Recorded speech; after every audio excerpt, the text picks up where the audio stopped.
Okay, so this is the talk about empathy, and I'm going to start out by empathizing with your situation, which is that it's dark, you've been in here for quite a while, you've eaten, and there's going to be temptation to fall asleep.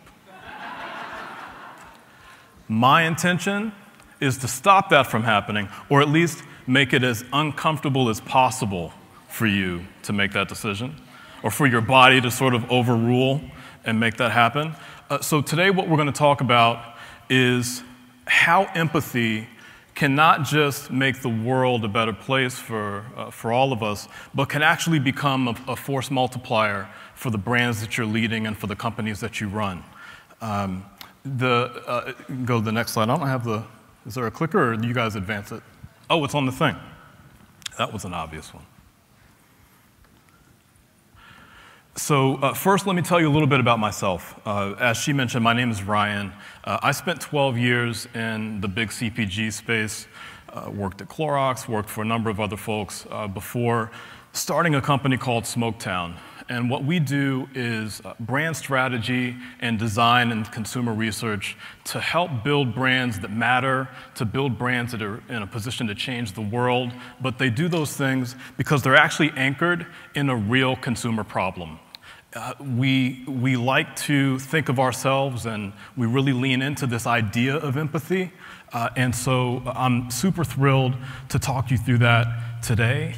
Just so you know, if you want to snap a picture of this, it's going to come up later. The tool that I'm going to take you through is actually also on our website. So if you find it useful and you want to refer back to it at another point, you can check it out. You can check it out here. When I think of empathy, what I think of most, like the first person that comes to mind to me is Anthony Bourdain. And the reason the late Anthony Bourdain is my go-to, is who I think of when I think of empathy, is that unlike a lot of other celebrity chefs and sort of that whole Food Network scene, what he was particularly good at was, and what he leaned into, was that he didn't just he wasn't just fascinated over the food, over the culinary technique, over what was being done. He actually wanted to understand where the food came from. Why? How? What's the story behind it? What are the politics? What is the history that came together to make the dish?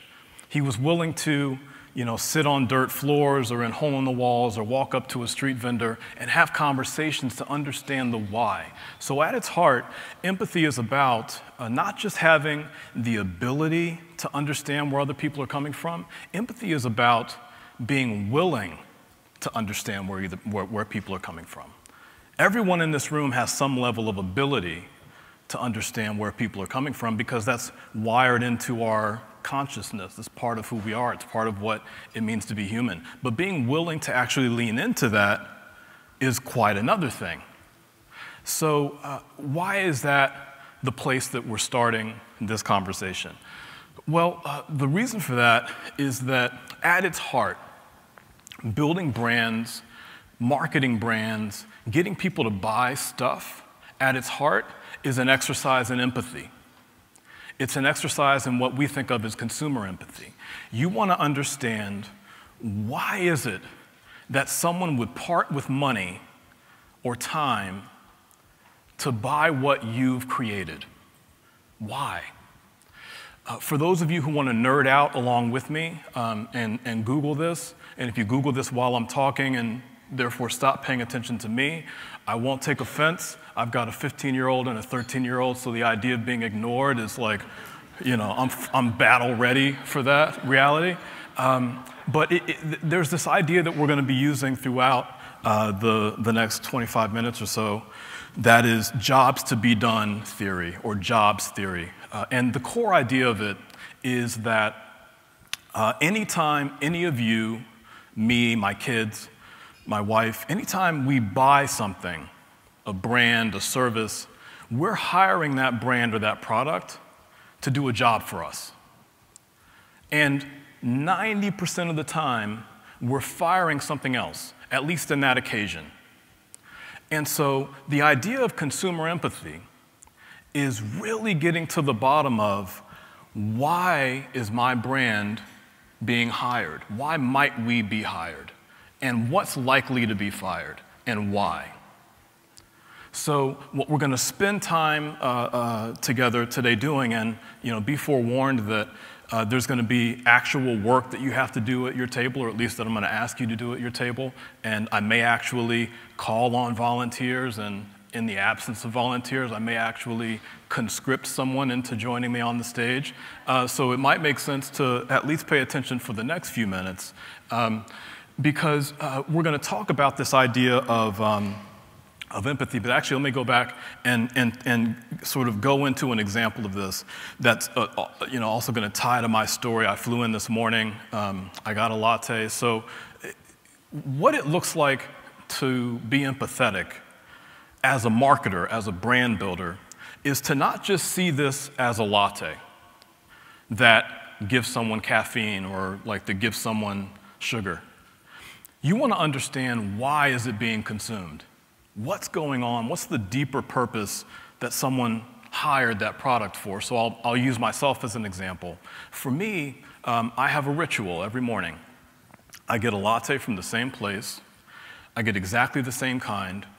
And the reason that I do it is it's like a reward for me for getting my ass out of bed, getting on the L, and going after it. That is my reward. I put a deposit in the account, emotionally and otherwise, every morning. And the only way that works for me personally is that the latte itself has to have a certain sort of luxurious experience around it. It's got to be rich, it's got to be creamy. If it's not those things, it falls short of doing the job that I hired it for, which is precisely what happened to me this morning when I got to the hotel and I went to the Starbucks, and Starbucks couldn't make the latte that I actually needed. I bought it because I also happened to need the caffeine in that instant, but it didn't give me everything that I wanted, and I literally am standing here right now feeling short of what I needed. But I'm not going to let you recognize that. So why does it matter to really understand the role of a latte in my life? Why does empathy work? Well, the first reason that it works is that it makes it more likely that you'll find the right people to become early adopters of your brand. Many of you are building, or you're in the early stages, you're sub $1 million. That means you're in proof of concept phase. And to tie this to the talk that was right before mine around fundraising, early stage investors, the most important thing that they're looking for at this stage, I think, is traction. You don't have to be a $3, $5, $10 million brand. You can be a $400,000 brand, but you need to demonstrate that you have traction in the market. What is traction? Traction is human beings parting with money and buying your stuff because they're early adopters. To the degree that you can understand the kinds of problems that your brand is able to solve in people's lives, you're more likely to find early adopters. The second piece is that you want to be able to say the right thing when you see those early adopters and when they show up. How do you decide if you're Oatly, a brand of oat milk, if you guys are, live under a rock and you've never heard of it? If you're Oatly, how do you decide what you're going to say on this tiny little package that consumers will give you 7 seconds of their attention to look at? Well, you want to be able to say something that differentiates your brand.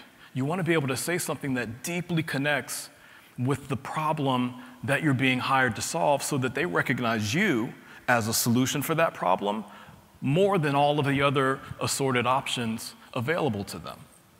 So we start here because what we're going to talk about going forward is what are the ways to deepen your skill set around empathy so that you're more likely to find the right consumer, and when you find the right consumer, say the right thing to them. In particular, what that's about is pushing beyond the obvious. All of us have an intuition about why we've created the product. And not to disrespect anyone in the room, but it is often the case that the first reason that you create the product is kind of the most obvious one.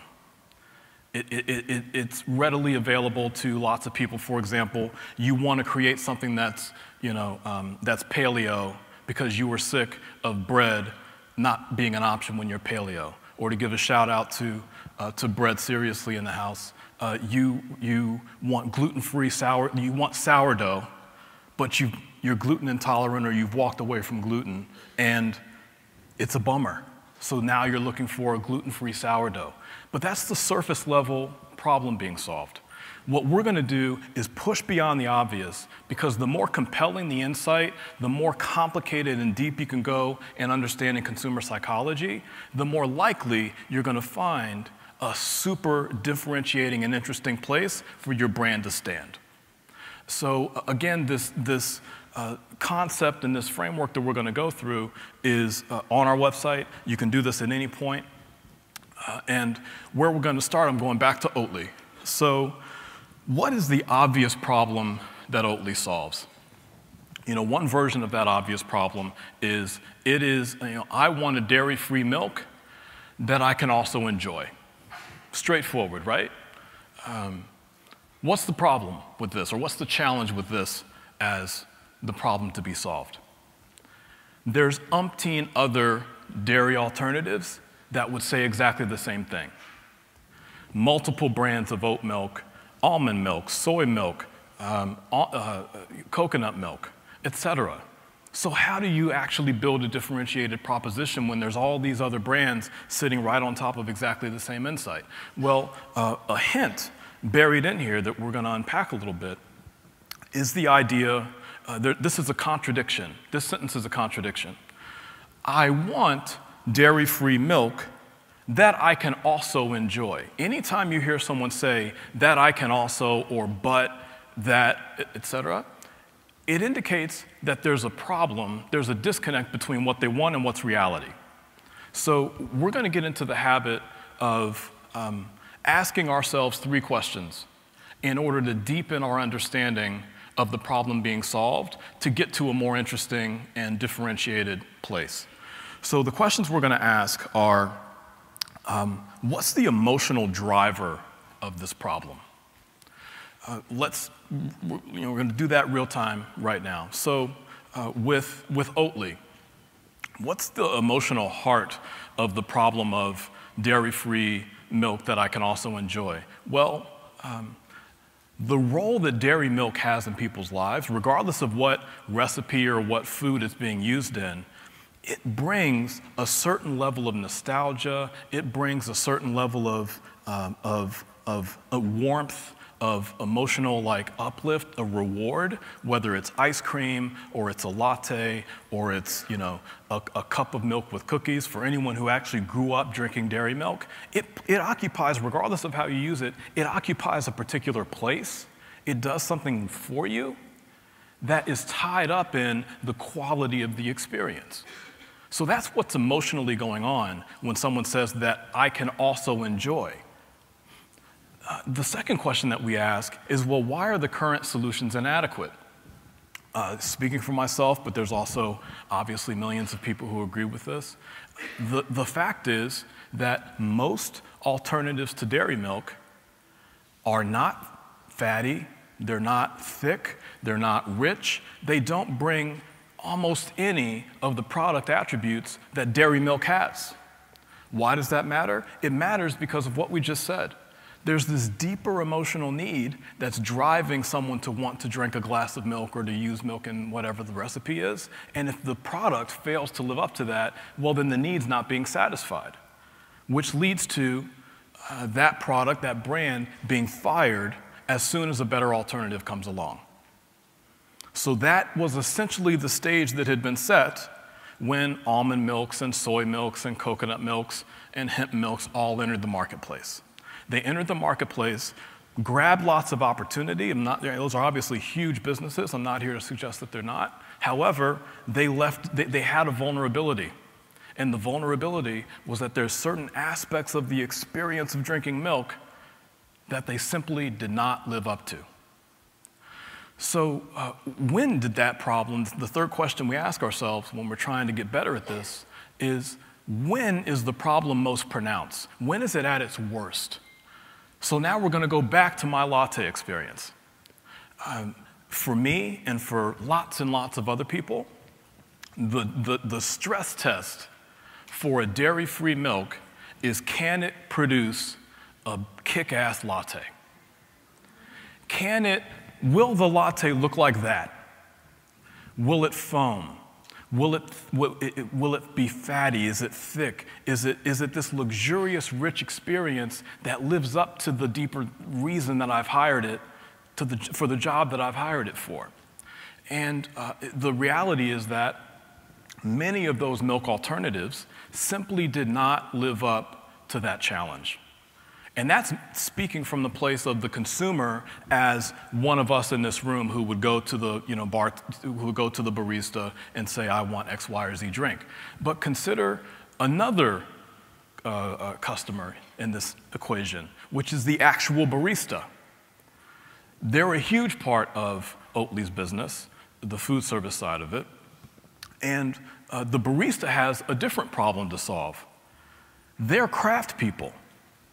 Particularly, I'm not talking about like the national chain baristas necessarily. I'm talking about the hole in the wall, the hipster joint, the equivalent of Blue Bottle for those of you who know California, coffee and can nerd out with me for a moment on high quality coffee. That's the barista who also has a problem to solve with dairy-free milk. Because when they have a craft, they're the ones who invented pouring this, like having a lotus leaf or whatever that is, magically appear in your cup in the way that they pour the latte. Consider the level of craftsmanship and commitment to art that it takes to bother with that. And how much of a bummer it is when the customer shows up and the customer asks for an almond milk latte, and you know that you cannot make that happen in the same way when it's an almond milk latte. You just can't do it. It sucks for them, right?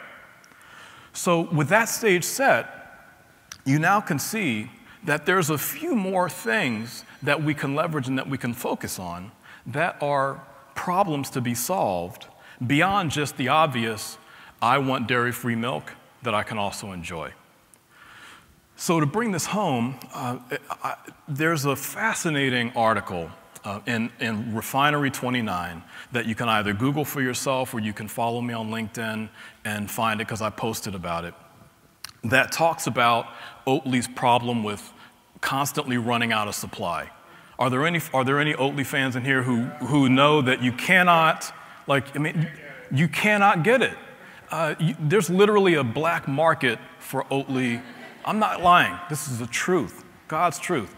There is a black market for Oatly. And why is that? It's not by accident, folks. It's because that team, early on, and this article unpacks it, they listened with empathy to who were the early adopters, and in particular, why were they adopting? What was the lightning in the bottle that this brand had stumbled upon? And what it came down to, I'm actually just going to read this because I think that it says it for itself. The coffee community is so connected and wired. When they see a product that allows them to elevate the coffee experience, underlined, elevate the coffee experience, they're so vocal and enthusiastic and passionate about it that it really expands.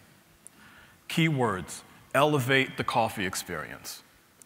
So remember, we started out thinking that the problem to be solved was, I want a dairy-free milk that I can actually enjoy, and we've evolved to consider that at least one more nuanced and more interesting thing being done is that it allows a barista to do what they love, which is to elevate the coffee experience for every single customer that walks in the door. Oatly's team figured that out, and when you read this article, they went out of their way to make sure that in the short supply situation that they were in, that cafes, baristas got their supply. Why? because they were the early adopters and a good sort of source of cash flow early on. I'm sure that was part of it. But also because they knew that those baristas were influencers and would become a force multiplier for that brand as it expanded. So fast forward, last year I think the brand grew something like 1,250%. That's a real number, 1,250%, and that's not funny money math, on a small base where they went from $5 to $5,000. That's not that math. They were already a sizable business last year, and that's the kind of number that they put up according to this piece. Again, not by accident, because they recognized this deeper problem that was being solved, they catered to it, and I would argue, and some of this they might have stumbled upon this, but I would argue that even in the packaging choices that they made, the design choices that they made for this specific SKU, when they, for one, chose to come out with a barista SKU, which they didn't have to do, but they recognized that that was a huge opportunity early on in their business in the US. And then I love that in their sort of quirky, subtle way, they highlighted the fact that this actually foams. They didn't have to say it. They didn't have to go overboard with it. But a barista might look at this, recognize the idea that they're promising something that all these other brands had also promised and failed on, and when the product actually lived up to it, it took off. So that is the core of what we are about to do together as a team, or you at your table with your pieces of paper. Somebody bring the lights up for me, please. So here's what we're going to do. We're going to run through that same exercise. We're going to ask ourselves those same 3 questions. Choose either the brand that you're currently nurturing or the company that you lead. It's your call. And when you look on your table, you should find this at your table. There may not be enough at your table, but there are definitely enough in the room. So if you don't have enough, look to the table next to you, and they probably do. And so here's what I'm going to ask you to do for the next couple of minutes. There's 3 steps. They're literally the 3 steps that we just walked through together on stage. Thinking about your brand and who you think the consumer is, the first thing you're going to do is say, what's the obvious problem being solved? What's your version of, I just want a dairy-free milk that I can enjoy? And then ask yourself, what's the emotional driver to that need? Why are other things inadequate? Why are other solutions inadequate? And when is this need most pronounced? After you work through that middle section, write a new list of the problems that you think your brand is positioned to solve, taking into account these things that you learned in the middle. Okay? Okay. So this is the moment of truth when I will either be so glad that I invited audience participation, or I will be so regretful that I invited audience participation. So who feels like they went through the exercise, got it figured out, or maybe didn't get it figured out, but you made it far enough that you'd be willing to come up here and share your experience and talk? Quite a few people. Boom, look at that. The first hand I saw go up is the gentleman in the army green shirt.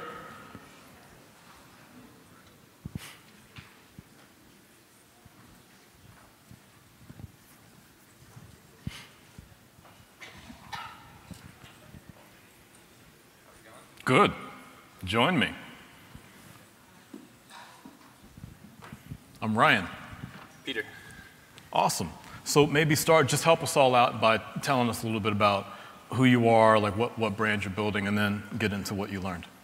So name of my company is Personalized Nutrients, and we have a N of 1 manufacturing system where we can do 1 batch for 1 patient. 1 batch for 1 patient. Patients in what? When you say patient, what do you mean? Yeah, so these are nutraceuticals, so dietary supplements as medicine.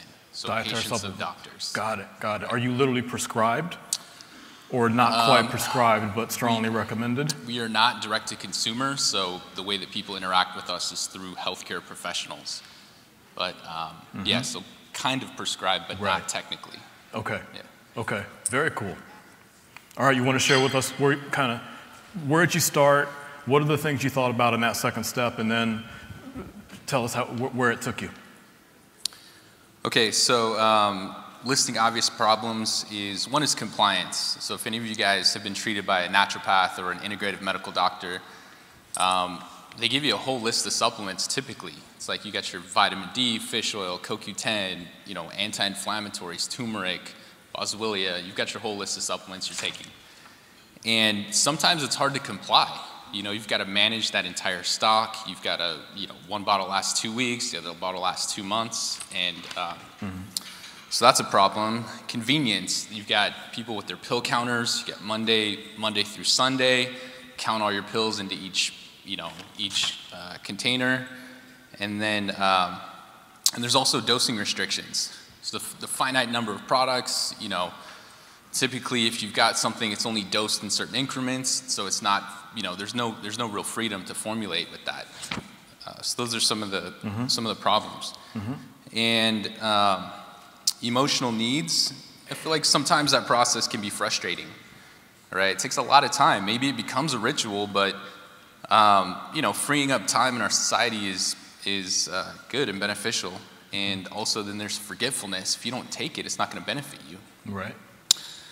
And then the current solutions are inadequate. There's limited options. There's more data now about personalizing things. There's a trend towards that, you know, from genetics research to, you know, just different things. Just the limited number of options is inadequate. And then I think the problem's worse.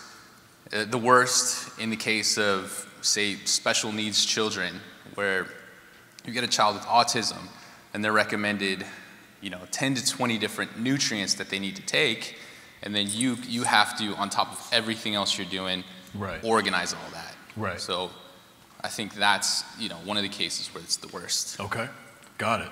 And so as that next step then, having thought about those things in the middle, how could you restate the way you uniquely solve that problem, or how could you restate the problem that people have, taking advantage of the things that you unpack there in the middle? That's something I would need help with. All right, got it. Well, first let me clarify who the customer is here, who the consumer is. Is it like, you know, me, the dad who has a child with autism, or is it the healthcare provider who has prescribed, in air quotes, a particular regimen? Who do you see, like when you wrote that out, who were you envisioning? Both. Okay. But the path to, you know, obviously it's the end user. The autistic child's not going to purchase the product. So, you know, there's different paths to that end user. Got it. Yeah. So one thing to consider, and this like group advice here, is when you go through this exercise, go through the exercise in a distinct way for each person that you're visualizing. So you'd have a page for the doctor, and you'd think through their problems, and you think through what's going on, which is sort of the equivalent of the barista in the Oatly example. Then you do exactly the same thing for the mom or the dad who has the autistic kid, and that's more like the person buying the latte. And those are could wind up being two very different lists of things of problems to solve and ways to understand it. And so I'm going to pick like me, like the consumer, the father of someone who has autism, for example. I think that one thing to consider that is what you're really doing is you're making it like the problem that someone has is they deeply want their kid to get better. Right. The only reason they'd be willing to deal with, you know, 15 different medications and then, you know, read a book a week about how to manage kids with autism or people on AIP protocol or whatever it is, all the use cases that I know you have in your head, they're doing that from a place of deep, you know, fear that this can't be overcome and deep love that they need for it to be. So one thought could be, how does your brand tap into that deep want and desire to actually have the regimen work and figure out how to uniquely position itself as the one all-encompassing, convenient way that allows you to do all the things that, to manage the complexity of this routine such that your kid actually is more likely to get better.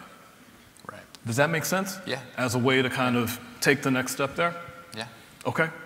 Cool. All right. Thanks, man. Thank you. Volunteer number 1. Hey, where are we on time? Do I have time for another, or do we need to wrap that up and we'll do it offline? Okay. All right. So that was successful to the point where we can only do it once. I'm sorry. But I'm just like the folks earlier said, I'm going to stick around. I am totally interested in all the people who raised their hands and then other folks who were not quite ready to take that step to help you figure this out for your businesses. So thank you very much for the time.